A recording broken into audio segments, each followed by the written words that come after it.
How are you guys all feeling now that we made it through Mercury in retrograde and past that full moon in Aquarius? The energy has been so potent to kick off August, and I know that's what we've been saying all of 2025. But with Mercury in retrograde, that was a time for us to really look at again, how do we want to be in leadership? And it is the planet of communication. So it could have been, how do I want to communicate?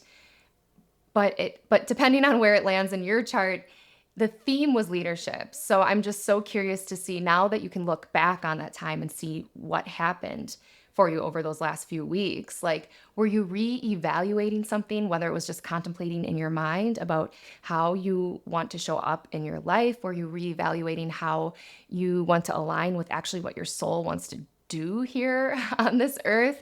Did it have to do with work or parenting or in relationships? I know it showed up for everyone different, and I'm recording this just a few days early, so we're still in it.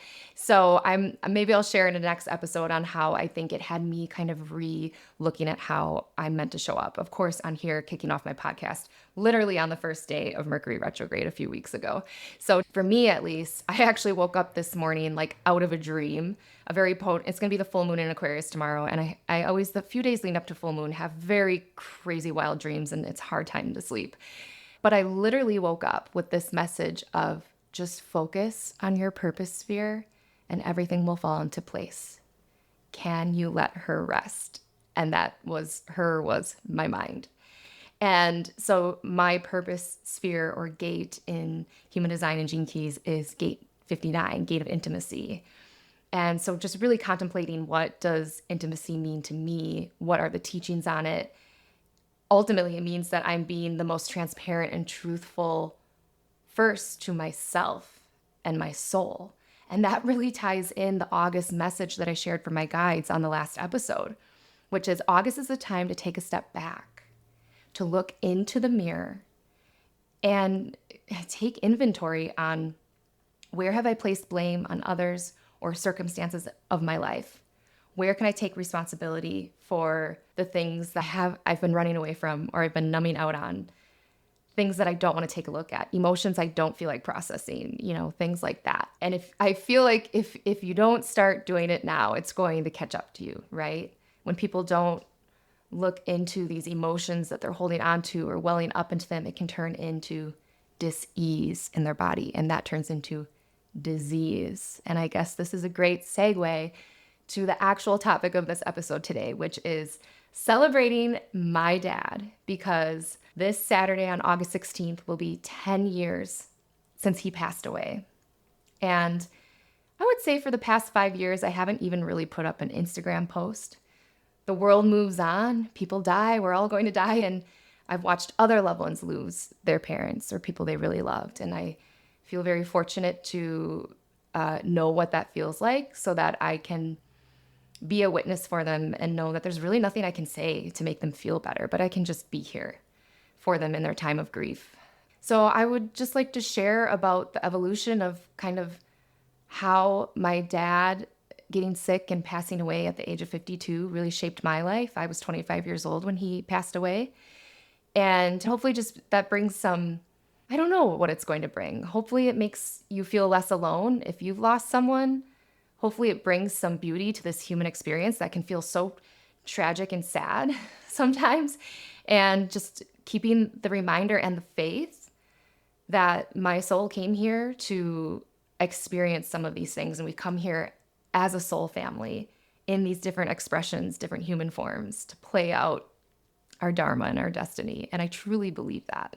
And my dad's passing away, I truly believe, kicked off something for me personally. I can only speak for myself, but I imagine my entire family. So just to give a little background story, I think I was a freshman in college when my dad was diagnosed with cancer, multiple myeloma, and I Googled it right away, and it was like, he's going to die in 4 months or something like that. The innovation of medicine is amazing, and he got 7 years of fighting cancer. And as I was preparing for this episode today, I realized the whole theme is going to be how his death really awakened me. But I realized it was already awakening me the minute he got sick. I care more than anything about health and wellness. I always have. It's always been in me from little on. Now I know through my human design chart I have a mostly defined chart, but I have a totally open spleen center, which is the center for your primal fears and your health and wellness.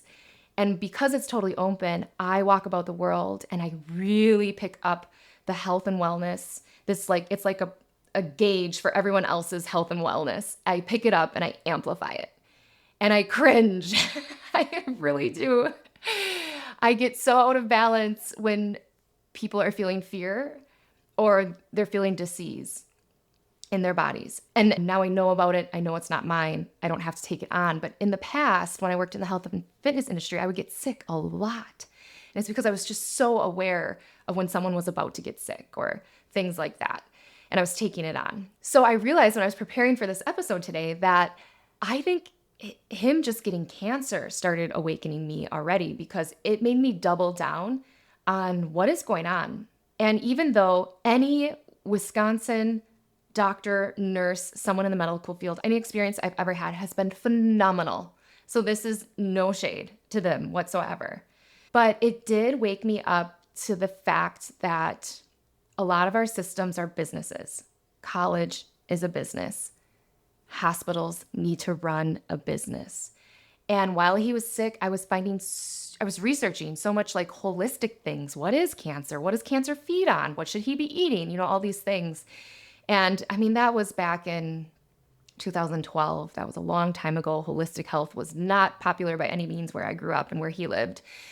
And it really awakened me to there are other ways than, and maybe there would have been other ways for him. And it just sent me on this spiral journey. Now, let me tell you, I've had a message from his soul a few years after he died when I was on a Reiki table to stop trying to tie a reason to why he got cancer. This was just his soul's journey. And so I'm not here to say why, but he worked on farms all his life. He worked it really hard for a family business that, I'm sorry to say, wasn't his passion. He is a generator in human design. He has this life force, endless life force energy to give and share and for himself if he's building something, if he's creating something that he truly loves.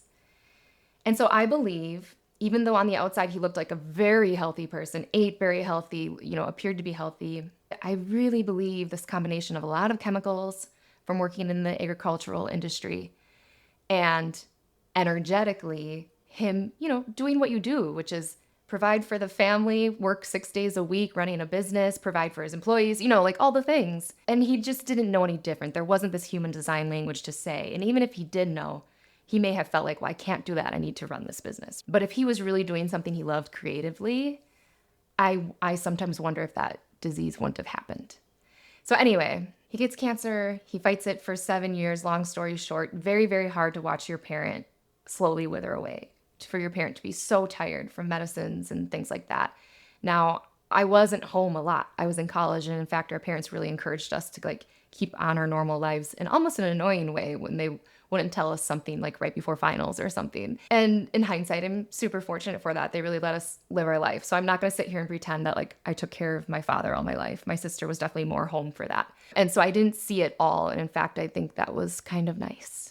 But I will say that watching how he passed away was he actually ended up getting a fungus in his lungs from working outside, and he was just too weak. And he knew his one dying wish was, I do not want to die in a hospital. Hospitals just felt like jail to him. And so it was time for us to do hospice, for him to go back to our house. This was the end. And we all came home. I think it lasted 4 days. Loved ones came over. It was a very surreal process. No one trains to watch a person pass away. No one prepares for that. You don't go through a lesson book. I think the nurse, had us get together on the first day, and she said a couple things about take care of yourself and da-da-da.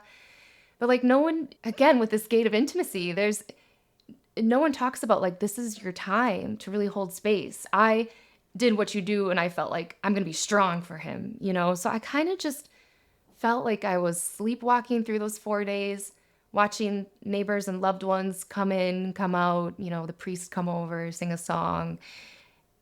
It was beautiful, I guess, and tiring. And when's it going to happen? When's it not going to happen? And then you know, I think it was, I don't know what day it was, but it was a morning and it was all of us, just my mom and my siblings gathered around our kitchen counter, and their bedroom where my dad was is just off of the kitchen. And my mom was just, she came out and she was just kind of feeling really sad, and she's a mom that doesn't cry often. And so she got a little sad and said, I don't know, I'm just feeling really sad. And then we watched actually our little dog come out of my dad's room and like kind of mopey. He looked sad, and he kind of went and he sat under the table. And we're like, that's odd. And we all went into the room and he was gone. But he was so warm yet. It was like as if he just passed away. And I have chills just sharing this because it was really so many people came to visit him. I mean, it was so interesting. He would go in and out of being with it and not with it. I mean, one day he was like, "Can you guys clean the windows?" So he was more with it, and then the next day like totally out of it. And we just really felt like, wow, he really waited until it was just us, just our family. Getting emotional. Just our family to be home before he really released. And a soul's journey it's already a hero's journey the minute you decide to drop into a fetus. I really believe that. I think the human experience is no joke. We are on an earth of polarity, and we come here to experience a very wide range of emotions. Our minds and our conditioning has made us attached to anything, any emotion that isn't happy or ecstatic is bad. But when you feel like what I'm feeling right now, sharing this story with you guys, it is just the ability to feel this deep of an emotion for another, for an experience, for your family. I just think it's such a gift. It's such a gift. And we're here to experience that. And for generations, we've been running away from our emotions. We've been in survival mode and haven't been able to really emote and feel. And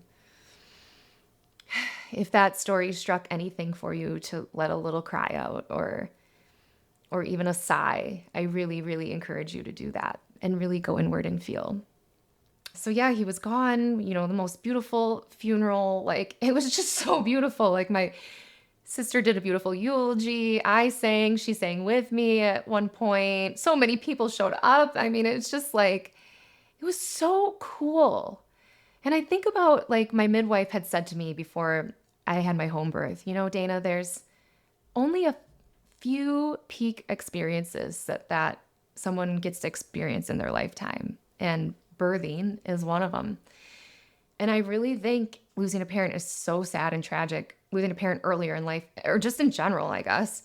But I would say that was a peak experience that completely took whatever road I was on and had me going a new direction. And I wonder if you guys can relate to that, if you've ever lost someone. And I heard recently when I was listening to something about grief, and you're not only grieving the person, you're grieving your identity with that person being alive still. And I really, really resonated with that because I was like, yeah, our family we were pretty set, we were going, like, we were doing life, and it was kind of normal. It was kind of like your all-American family. And then just like that, the identity of what we were used to changed. We had a mom, who's now a widower. We had like 3 kids without a dad. We have this story. We watched the man of our family, who I always felt was such our safety and our anchor. And really, I really felt the traditional masculine role from him gone. And it's such a bummer because I was just 25. My sister's younger. My brother's a little bit older. And it's like we were finally just figuring our shit out. And I don't care how much you can decondition. You want to make your parents proud.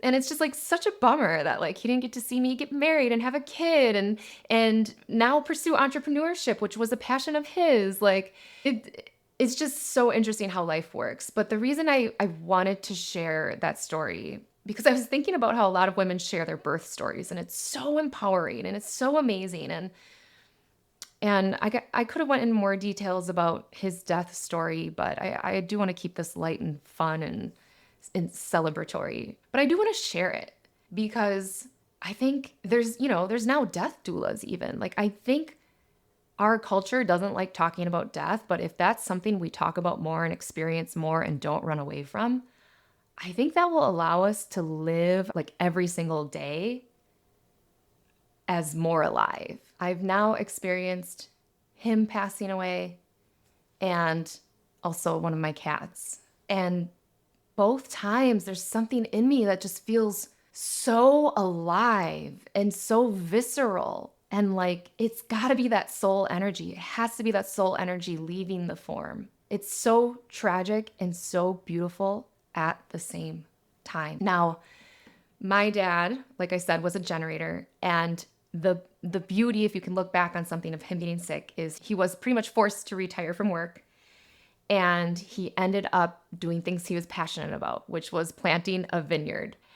I think sometimes it annoyed the heck out of my mom because he was in there like 12 hours a day. But now that I teach human design, I'm like, oh my God, him going in that vineyard and taking care of his grapes, everybody wanted to be around him. He was sparkling from his eyes, even when the rest of his body didn't look so strong.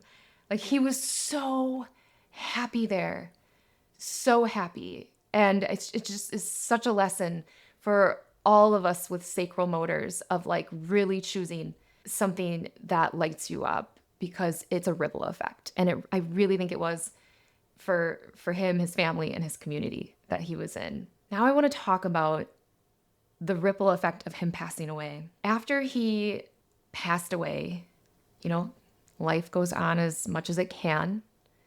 And that is when these awakenings started happening for me. The first time I think I felt him was when I was on a Reiki table and I went into kind of a trance state. And it was like as if I was dreaming, but like watching a movie. And I was kind of in my body too, now that I think about it. I was playing the piano in this red dress that I wore for a performance when I was in 5th grade. I was playing the piano, and let me tell you, I was playing way better than I can in real life. And he was dancing next to me. And it was so interesting because in this trance state, it's like I could see my little 5th grade self with the hair done and the dress and everything, and I was playing. But I could feel his spirit dancing. And my Reiki practitioner at the time, I came out of that session and I said, hey, was my dad here? Was he dancing? And sure enough, they had written on a piece of paper during that session, your dad's here. He's dancing. His energy is just so sparkly and magnetic.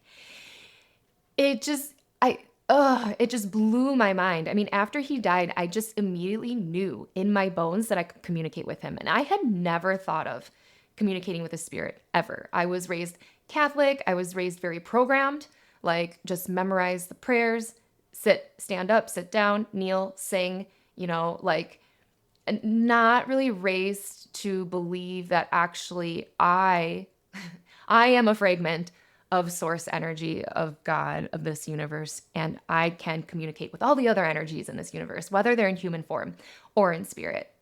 So this began kind of a journey of like, I want more of that. And it was interesting because I wanted more of it because I was grieving him.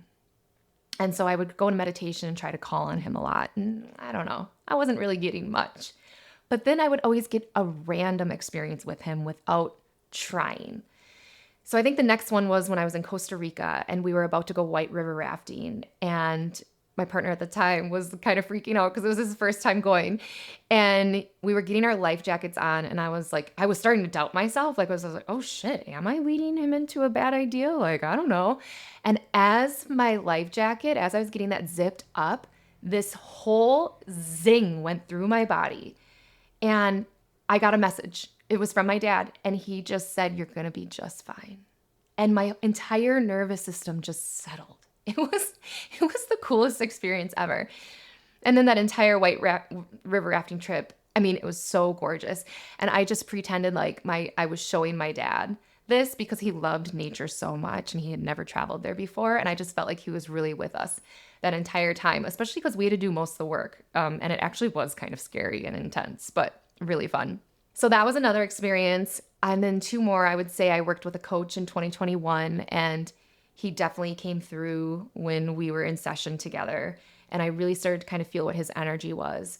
And then I was pregnant, and I was starting to feel two different energies, his and my daughter's. It was so cool because they felt somewhat similar, except his felt really, really grounded and like I'm here. And hers was this like buzzy energy, like all over the place. Super excited to get here, like all this stuff. And so that kind of started the journey from 2015 when he died all the way until 2021 when I was pregnant, of me having these passive experiences of metaphysical world. And I finally said, you know what? Enough is enough. I'm sick of having these passive experiences. I want to be able to do this. Like I want to do the real thing. And that's when I worked with a mentor to learn about mediumship and channeling and, connecting with these frequencies. And now I do that intuitive work in our soul alignment sessions for you guys. And so I'm telling this story to just share, like, you just don't know how something as tragic as a loved one passing away is actually something their soul may have chosen, whether as hard as that is to believe, because of the ripple effect that it causes for all of us. And I can only share my side of the story. Him even getting sick in the first place had me going against the status quo, had me going, what am I doing in a business major and a music major in college and going into debt? Why wouldn't I just like go sing? Why wouldn't I just go like run a business and learn from someone? That doesn't make any sense, So like all these life experiences that may in the moment cause grief and sadness, you can find a silver lining somewhere in it that sets you on a path and a trajectory that's more of you going towards your dharma and your destiny. And so I just want to send my love to any of you guys who are grieving. This is a year of grief. We are all so aware of the energy we're taking on of people suffering across the world, whether it's from natural disasters or wars. And if you break into crying often, that's okay. It's a way of moving energy. Don't shy away from it. Don't run away from it. Move into it. So as I celebrate my dad's death, 10 years, I miss him so much. The grief is not gone. It comes in times of big life events like having a child, getting married, going through a divorce. That in itself, man, when I was grieving last year while going through my divorce, I was like, oh, maybe my soul just chose to experience grief in this lifetime because that's a whole different grief, And I think grief can really take you to your knees and peel back all the illusions of what's really important to you. And most importantly, it helps you be mindful of your everyday life, the mundane routine you're in, and choosing that life is beautiful today, regardless of how I'm feeling, regardless of what problems I have for myself, my family, or the world. You are alive. Your soul came here to experience the senses, to experience emotions, to create, to be a creator. And my dad really got to experience creating in the last 7 years of his life. He really did. He really did when he had energy for it. And I think that was such a gift to him and his soul. And I guess the comical thing is like, okay, we learned the lesson. Can he even get better now? That's the sad part.